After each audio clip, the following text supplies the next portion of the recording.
గా ఇప్పుడు ఒక్కటి అడుగుతాను. 11 సీట్లు నీకు ఇచ్చిన తర్వాత 11 సీట్లు ఇప్పటికి కూడా జ్ఞానోదయం రాదా నీకు? ఎందుకు ప్రజలు ముఖం మీద కొట్టారు?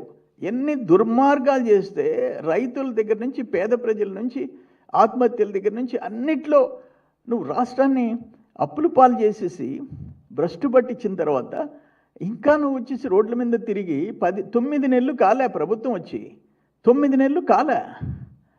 నువ్వు ఈ విధంగా డ్రామాలు వేయటం ఎవరు సహించే పరిస్థితి లేదు ఇది. అందుకని నేను ఒకటే చెప్తుండా, ఇటువంటి ఆపేసేసి ఏదన్నా ఉంటే చర్చ.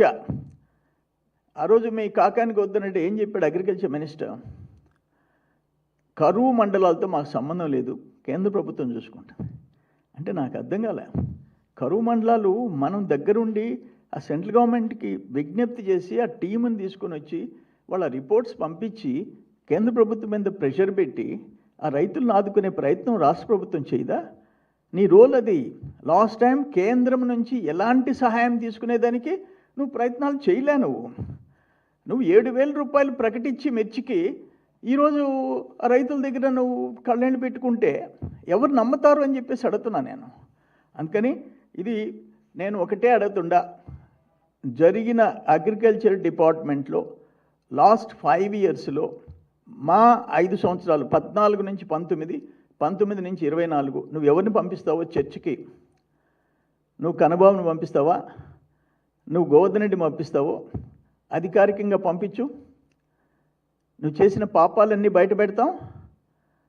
ఆఖరణ ఒక స్ప్రేయర్ ఇవ్వలేనోళ్ళు మీరు రైతుల గురించి మాట్లాడతారా?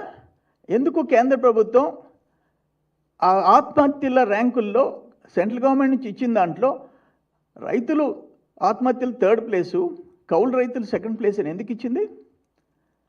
ఎందుకు 74,500 తలసరి రైతు అప్పు ఉంటే ఆంధ్రలో 2,45,000 అప్పుని ఎందుకు ఇచ్చింది? ఇవన్నీ సెంట్రల్ గవర్నమెంట్ తప్పులా? కేంద్ర ప్రభుత్వ సంస్థలు చేసిన తప్పులా? నువ్వు సమాధానం ఎప్పుడన్నా చెప్పావా? నువ్వు చెప్పలేదే. ఆఖరణ నీ